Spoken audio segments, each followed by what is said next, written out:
George Bennett, can you help us explain the war helmet? Thank you.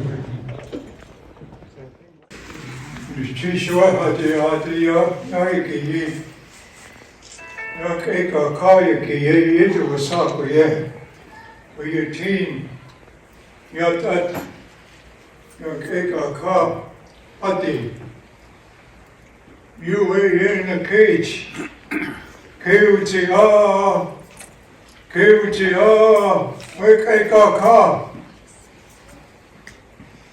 Tlingit Culture. Yeah, was a society yard. Gunalchéesh. She over a couple of the yard. Ya Kusaka too enough. Tlingit aye. Jai Datkoa. We teen ye saw. Ekaka. Yato Hus. That's right, we teen. Yat at. Ekaka, yes. A daisy Yahud would ne Hestajik. Vitarak on. Afina Hus Ekaka. Thank you for coming this afternoon. I was talking about the war helmet that this Vietnam veteran has got in his hands. I said that the warrior has shown his face. In the Tlingit culture, it is forbidden if we mishandle it. It is very sensitive. Because the belief of the blood that is spilled from a person during the time of battle, we believe even then, we reference our shagun, our ancestors. We respect them in the highest way. Through that, we are connected as veterans through this helmet. There's an eagle holding it today. But the most important thing for us is how it is handled. So that no bad luck will come amongst you people as we went into the military to protect you. Gunalchéesh. Gunalchéesh. Now you can put it on the table.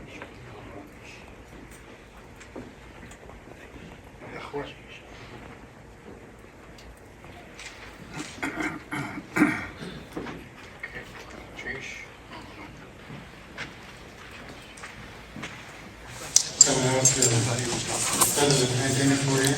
Good to see everybody here. The president holding the helmet, the different rounds out here. Freedom is not free. And that's according to the Word of God too, in John 3:16. For God so loved the world that he gave his only begotten Son, that whosoever believeth in him should not perish, but have everlasting life. And today, freedom came about 2,000 or 3,000 years ago for all of us to believe. And today, many young men and women are serving those, and I honor those today that are volunteering to protect our freedom. So if we can stand together, we'll have a word of prayer again. We usually have this part outside because of the weather. We don't do the first part inside here. Right now we're going to have the wreath by Ray Wilson, with the general here, assistant him. The wreath is right over there. We've been pretty good. Make me feel better. That's what we're eating on there, yeah. Right there, where did that stand? How's that? Thank you. Everyone, Ray Wilson will say a few words. I want to thank all the veterans that are here today. And the people that are thanking them. It really makes the veterans feel good when the townspeople are here to thank them, because we went through a lot of stuff that we didn't like. But I'd like to really thank our two speakers that have made a long journey up here to be with us, to give us some words. The General, I believe you're a Lieutenant Colonel. Lieutenant Colonel that came up from a long ways. Actually, you came from Florida, didn't you? Yes. So I want to thank both of you for coming up here, being a part of this celebration. Again, I want to thank everybody for being here. Iowa, for the tree. Thank you, Ray. Ray Wilson is one of our last remaining Korean vets. I'll be 90 next month. Wow, that is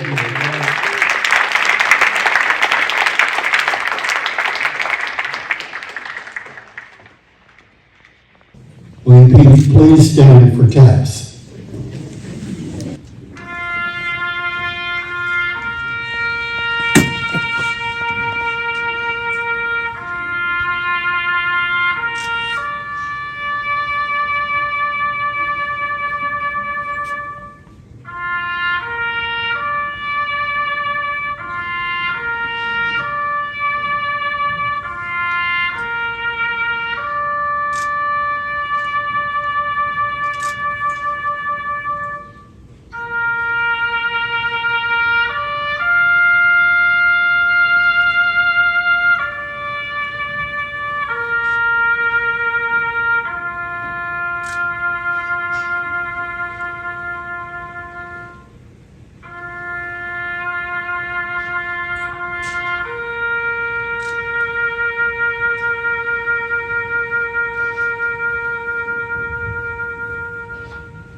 Remain standing for the national anthem. The individual that was supposed to lead us in this had to travel. So we're going to ask everyone to take a look at the screen and everyone get your best voices together for this. Okay. And I also had a few women who were willing to come up and help us so we can help lead the group in the national anthem. I'm looking for my other volunteers. We're all listening.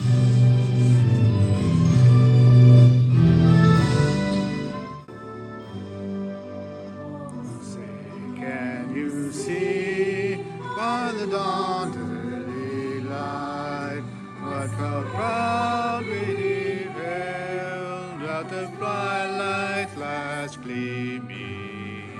What lights and bright stars through the perilous flight. Oh, the ramparts we watched, oh, the royal lilies streaming. Rockets red glare, the bomb bursting in air, earth through to the night, and the flag was still there. Oh, raiders and star-spangled banner yet wave. Oh, the land of the free, the home of the brave.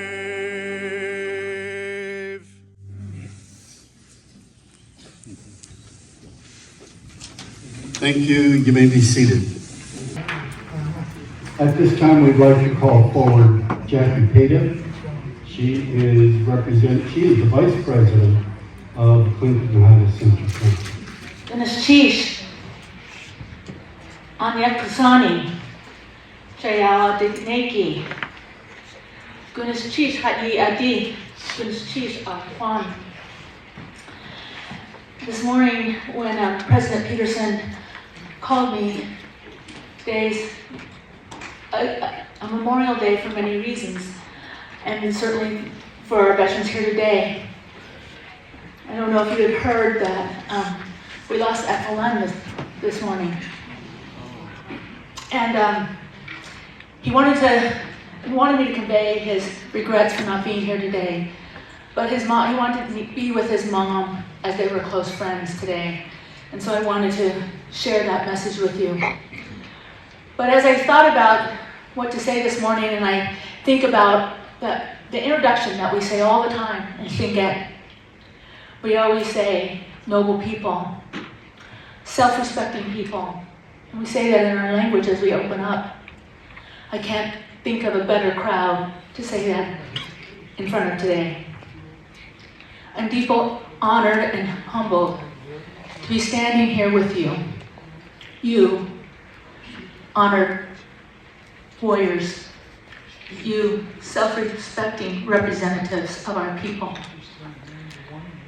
We know, we can say that across the country, Indigenous veterans and warriors have represented our country in greater population numbers than any other group in the country. We know that you stood to go to battle when others may not have chosen to. And we know that many of you chose to go to battle and represent our country at times when your family needed you also at home. But that fight for freedom, we know too well. That fight for our homelands was built core into who we are as people. It's part of our DNA. Our homelands, our families, our culture, our people. And when you came home from whatever battles or war or representation that you did in the military service, you kept that on. Today, as I look into this audience, I see warriors of culture and language, warriors representing dance groups, warriors speaking out in many forums, whether they be national, statewide, community, warriors for your families, warriors for your people. And as the first vice president of Tlingit Culture, I can't be prouder, because it is you that helps us lead the way, and we can count on you. I think about that when I put on this vest today. So proud that I'm wearing my Uncle Bob Anderson's vest, a Purple Heart recipient. And when my aunt gave it to me, she said, Uncle Bob would like you to be the one to have this and wear this. I wear it on special occasions. I think about my son-in-law of Apache descent who has severe PTSD and is disabled. But what a wonderful man he is and a great husband he is to my daughter. I'm thankful and grateful for my grandfather, my father, my son, my uncles, who have all chosen to walk in the same paths as you have. Every one of our families are blessed by your service. So at Central Council today, I want to thank you again and know that when you lead in at the beginning of our meetings, and you carry those flags and we all stand, we stand there with a lump in our chest and in our throat, a warm feeling in our heart, because we are ever so blessed for your presence. Gunalchéesh, I hope.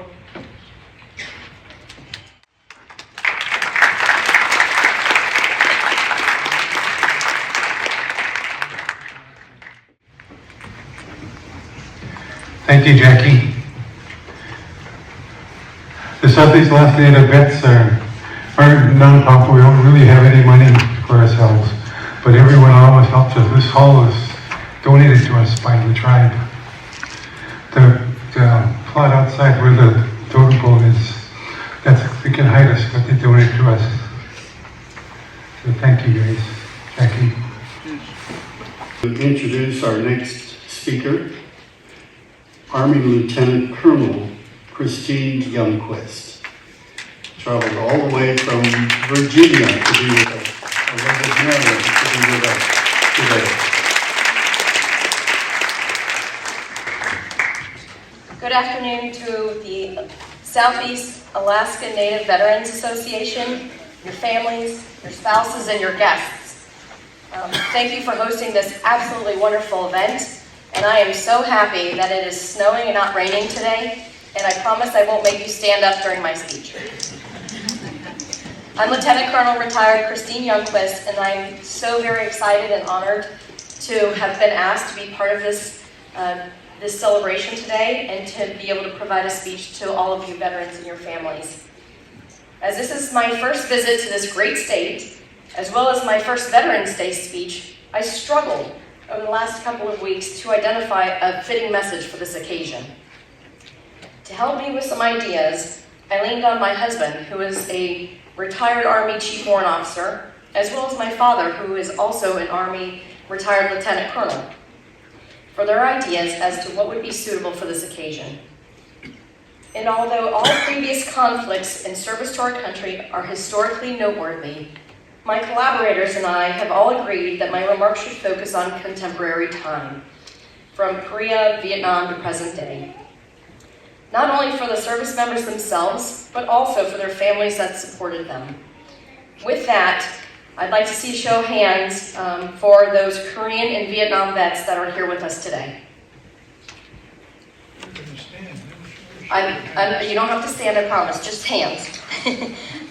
But I would like to start off with first saying, welcome home. My generation of service members will never fully understand the experiences, sacrifices, and disappointment of coming home to a largely unsupported nation.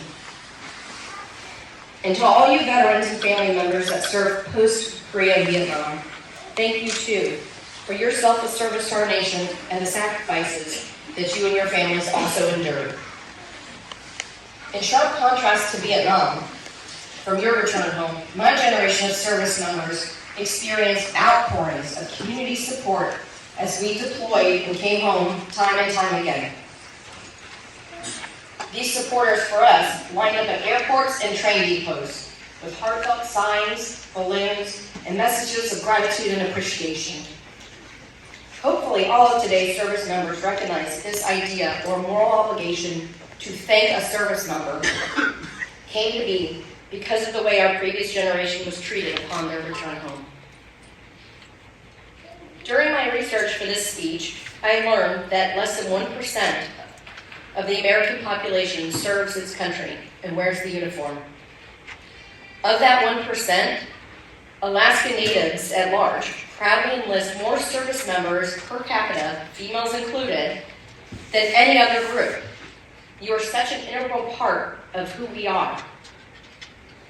You also serve in every branch of service, with the Army being the largest branch with over 51% served. And to that, I say, whoa. I also learned that in 2021, Alaska Native active duty personnel totaled almost 21,000 personnel. So amazing. As most of you are probably aware, one of your service members even received the Medal of Honor. Archie Van Winkle, a Marine Corps sergeant and a Juneau native, he received the Distinguished Flying Cross and 2 Air Medals in World War II, then served in the Korean War, where he received his Medal of Honor. After a successful career, Colonel Van Winkle retired in 1974. I also was looking up all the general officers that you all had, and there's so many of them. But Lieutenant General Simon Buckner Jr. served in World War II as the Alaskan Defense Commander. Lieutenant General Kenneth Wilsbach, the commander of the 11th Air Force, Alaska NORAD region. And your first female general officer, Brigadier General Katherine Jorgensen, who commanded the Alaskan Army National Guard, just to name a few of them. Today, our current living veterans have endured the Korean and Vietnam Wars, Grenada, Operation Just Cause, the constant threat of and unknowing of the Cold War, Operation Desert Storm, Operation Iraqi Freedom, and Operation Enduring Freedom. As veterans, we find ourselves outside the comfort and camaraderie that the active duty family provides. But we obviously recognize the importance of creating and leveraging veterans communities as a way of finding support in dealing with issues associated with our service. Inasmuch, I recently stumbled upon the movement of providing service after service and the incredible value that it brings to veterans and those that they continue to serve. I believe it is our generation of Vietnam vets that spearheaded this grassroots mobilization of veterans helping other veterans after they serve. You faced your demons without the comparatively robust veteran support networks that we have today, and you took action to fill that gap for us, and for that I thank you. We have evolved to address a gap in veteran services which led to the establishment of nonprofit and other organizations and resources to support our physical, emotional, and mental transition back into family and back into our society. Of note, the number of combat veterans has reached an all-time high. But less than half of our veteran communities utilizes those services. Do you know that only 41% of Alaska veterans actually use these services? We need a change. These veteran support organizations were built by those who served before us, who didn't get the help and support needed to reintegrate and transition back into society. We need and will continue to need the support community and resources for us veterans, or we become more vulnerable and susceptible to service-related mental health and other illnesses. Today, we have so many services available to veterans, survivors, and their families. Some of these include economic crisis programs offering housing assistance, business professional, clothing, food, career and employment assistance, education and training, burial and memorial services. They have home health and elder care, as well as those support groups for those experiencing combat-related PTSD. As a combat veteran and retiree, I want to be involved in helping others. I wanted to restore my identity, purpose, and sense of belonging in a much larger community. Therefore, I myself joined a nationwide nonprofit organization that focuses specifically on female veterans. And this organization was the first to inspire me to continue to serve those who serve. Combat Female Veterans and Families United's mission is to provide transition services and support to life after war, recognizing the unique and multi-layered needs of female service members as they transition back to everyday life. In closing, I'd like to again thank you veterans and your family for your bravery, your selflessness, your resilience, and your service. Your legacy inspires today's veterans to continue our service, as well as those younger generations who want to proudly serve their country. I want to thank Hunatech and Hunatotem for sponsoring my trip out here today to allow me to participate in today's event, and thank you to the Southeast Alaska Native Veterans Association for inviting me to speak. It has truly been an honor. Thank you.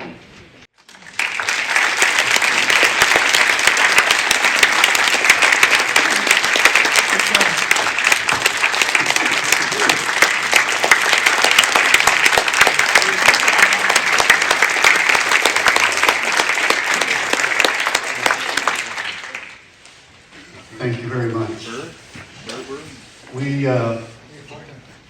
We have a couple of things on the program this afternoon. We have lunch coming up in just a few minutes. But we'd like to do our keynote speech at this time. And so it's a real honor for me to introduce our keynote speaker today, Army Major General Richard Mustion.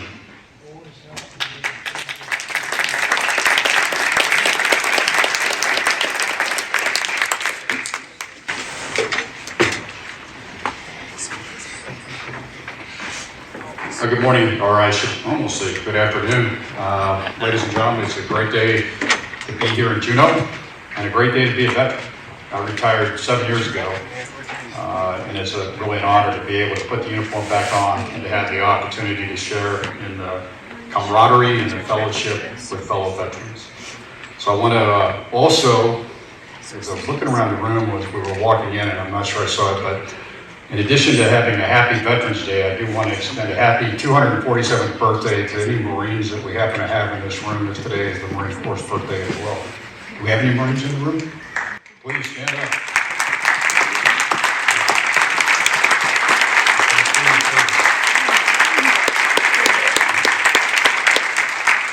I want to say thank you to Ozzie and to the Southeast Alaskan Native Veterans Association for inviting us out here today to make comments. And I want to thank the association for what they do to recognize the incredible contributions of Alaskan Natives and their distinguished service to our nation.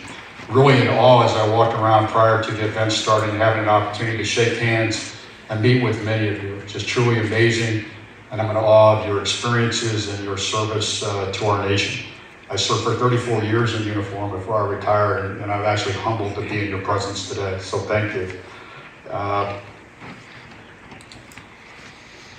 And I also want to recognize that behind every one of us veterans that are in the room, there's a family. Our families really are our bedrock. They've served us and they've supported us. And quite frankly, if you had a little assistant soldier, I'm an Army guy, so I have to use the word soldier, with you behind, and they've served right along with all of us. So I think we owe our thanks to the family members that have been with us and coached us and mentored us and taught us and served arm in arm with us. So thank you to the family members that are here today, and thank you for what you've done for your veteran throughout their career.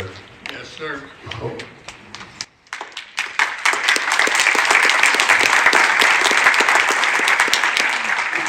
So the 11th hour, or the 11th day, or the 11th month in 1918 signified the end, at that time, the end of the war to end all wars. And that began our nation's annual recognition and celebration, really, of the selfless service, the contributions, and the sacrifices of those who have worn the uniform in the past and those that will continue to do it in the future. So over 100 years, first is Armistice Day, and now it's Veterans Day. It's enabled us to pause, to recognize, to celebrate the honor, the service, and the sacrifices of our veterans and what they have provided to our nation. And I think it is appropriate that we take time to celebrate, and we give all of our veterans, including myself here today, a round of applause and say thank you.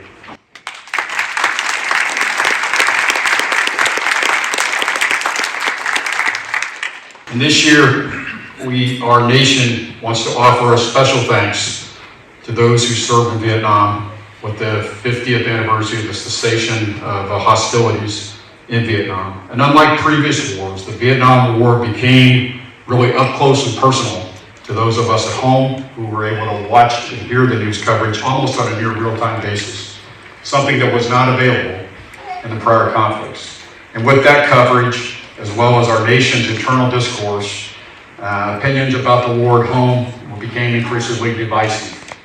And so unfortunately, that led to many of our valiant warriors, valiant veterans that are here today, to not be treated with the dignity, the respect, the recognition, and the appreciation that they earned and deserved upon their return. Over 2.7 million Americans served in Vietnam, and just over 610,000 of those veterans are still with us today, with over 19,000 here in the state of Alaska. So if you served in Vietnam, we thank you very much. We're grateful, we're thankful for your patriotic and your selfless service, and you're truly an inspiration to all veterans and to our nation. So on behalf of the nation, I extend our thanks and our gratitude.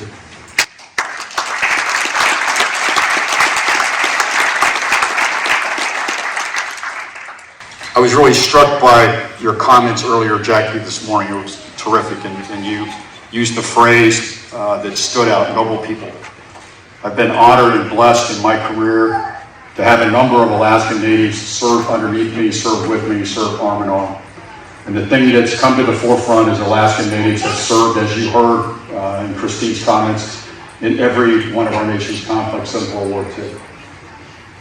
They've been on the forefront, and the markers that you see in the Veterans Memorial Park outside reflect the traditions, the incredible warrior spirit, and the courage of Alaskan Natives.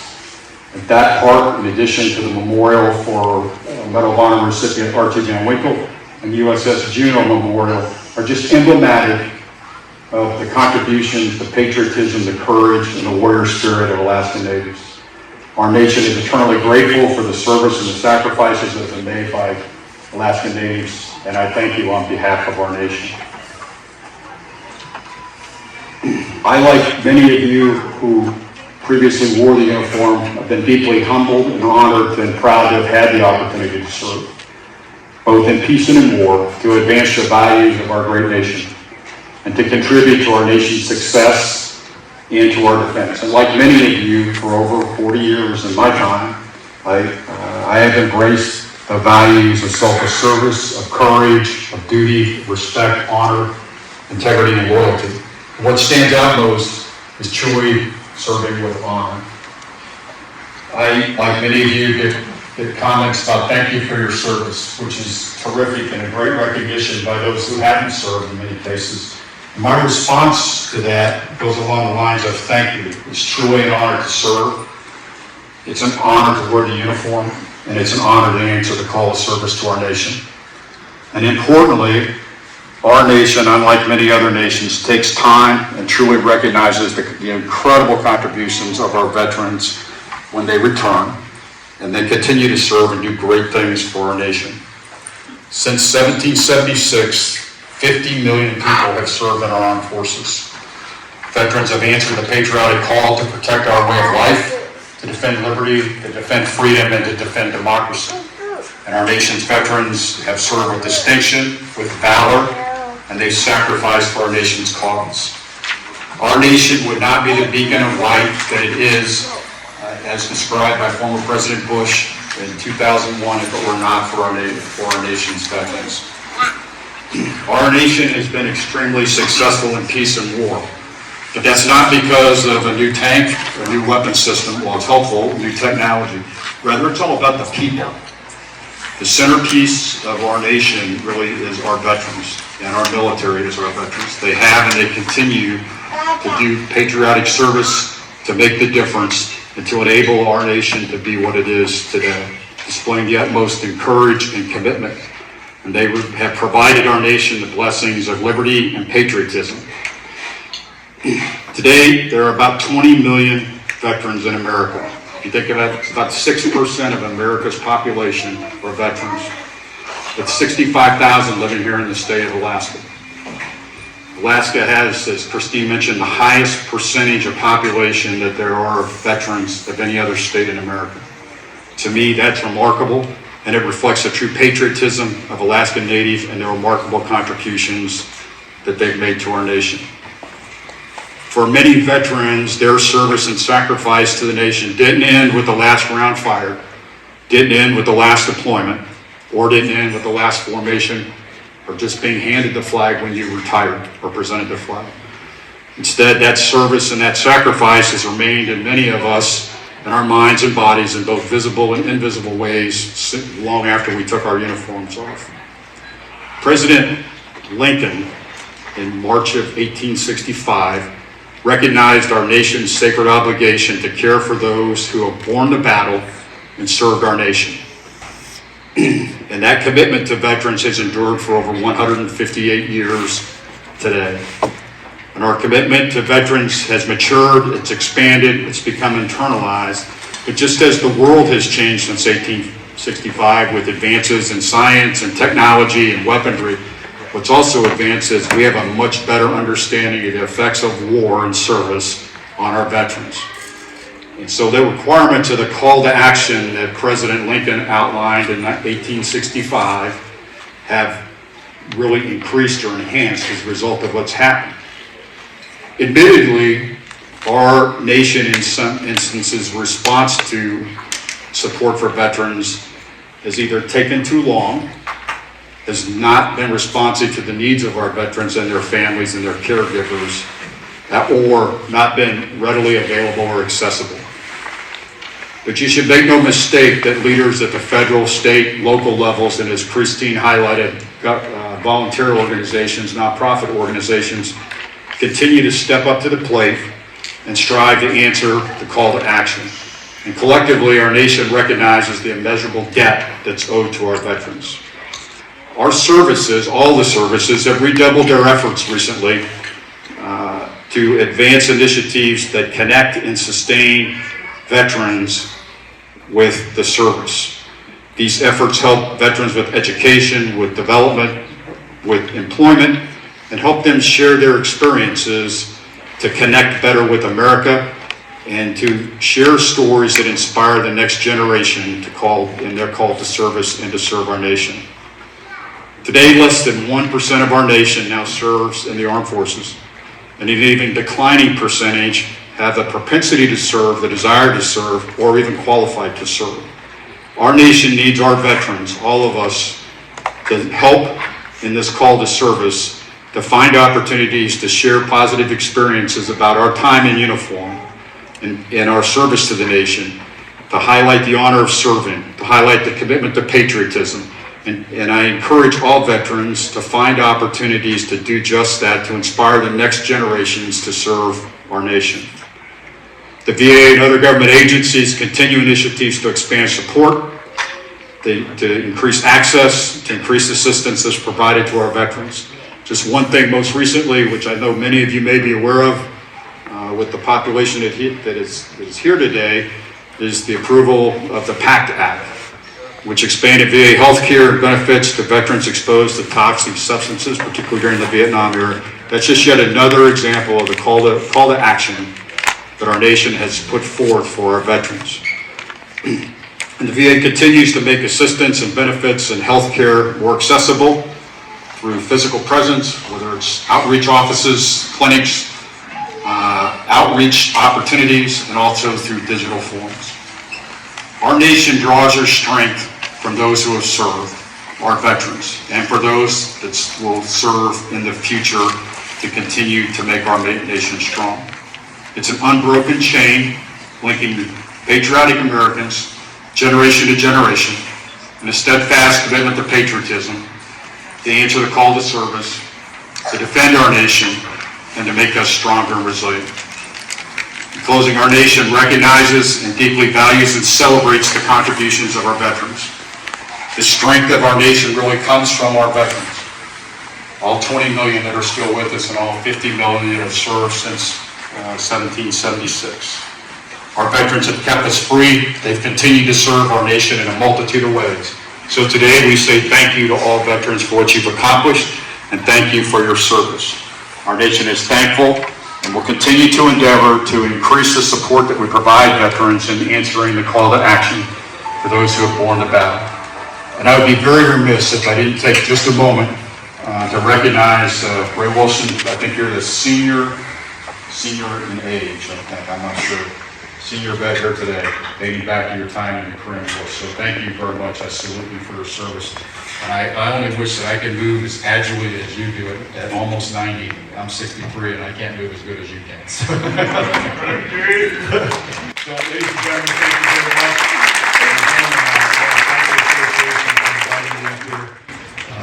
And it's a wonderful experience. It's great to see the camaraderie. So let's say Happy Veterans Day and let's celebrate our service to our nation. Thank you very much.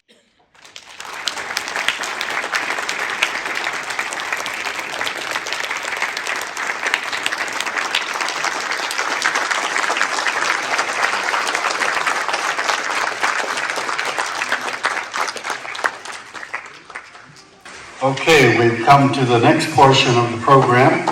We have another, we are going to have lunch now, and what we'd like to do, we'd like to have our guests, our two guest speakers and your wife, of course, General, go through the line first, buffet style, followed by the veterans, okay?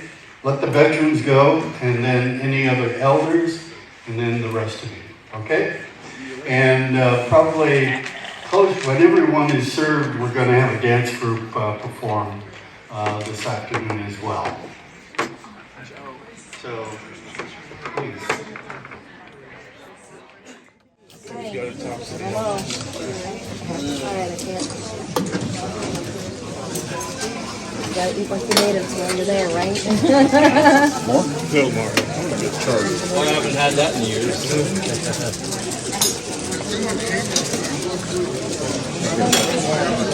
Little bit of that. Gotta have your good.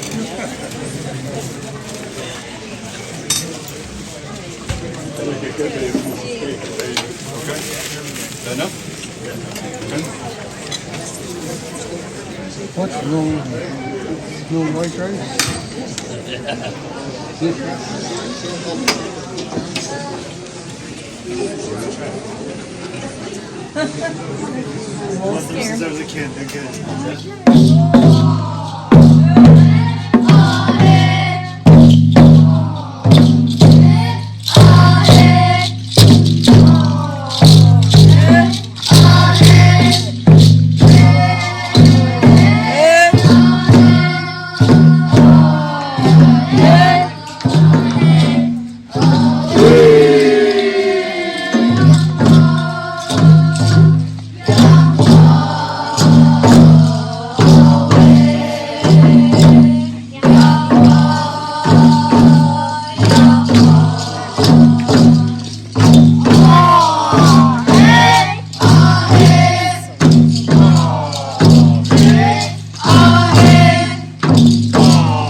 Our dance group has really been stepping into their language work and playing some of our older songs back into our daily use in our program, and really wanted to be in charge of their own group today and share.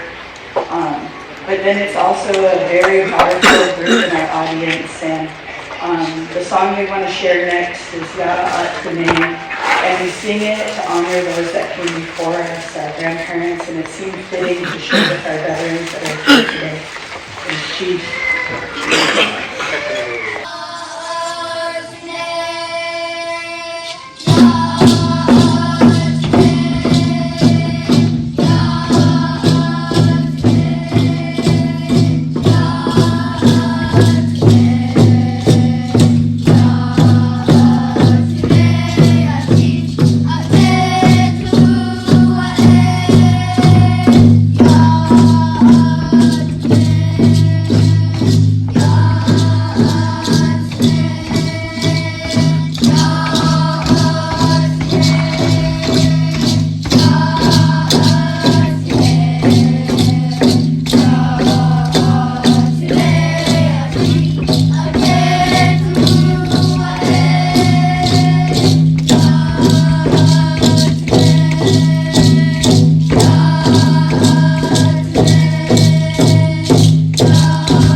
sovereignty is the Lord.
We're going to have you say Gunalchéesh. All at once. Okay? 1, 2, 3. Gunalchéesh. Now I'll ask everyone else to stand for closing prayer. I want to thank all those that had a part in serving this, the food, the cooks, and our speakers. It's an honor to us to be here. So, my cousin Charles Campbell Jr. was killed in Vietnam and brought home shortly after my brother Joe and I got in the Navy. So remember them in prayer as well. Heavenly Father, we're just thankful that today that we gathered together. Lord, as veterans, we want to welcome those that are still serving and one day will come home. Father, we thank you for those that participated today and had a part in putting it together. We ask your blessing upon each and every one of them. That, Lord, you'll touch their families, their home. And this Thanksgiving, Lord, let us give thanks for all that you're doing. We ask and thank you for all these in Jesus' name. Amen. We're going to do a picture before you all leave, including our guests. So please come forward and we'll have a picture taken. All the veterans. That's right. I found my friend in Anchorage here that tell the people that he sent the best for Alaska Native veterans. His name is Bobo Austin. He just won a half a rank away from being to being a general, and might have been the first Tlingit general we could have had, but he went as far as colonel, and he's doing a lot for us to try to get our native lands, and maybe some of the veterans here can possibly get a hold of him, because he's into it. And by the way, it does look good for the National Guard. The change. Thank you. Now you know.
Gunalchéesh.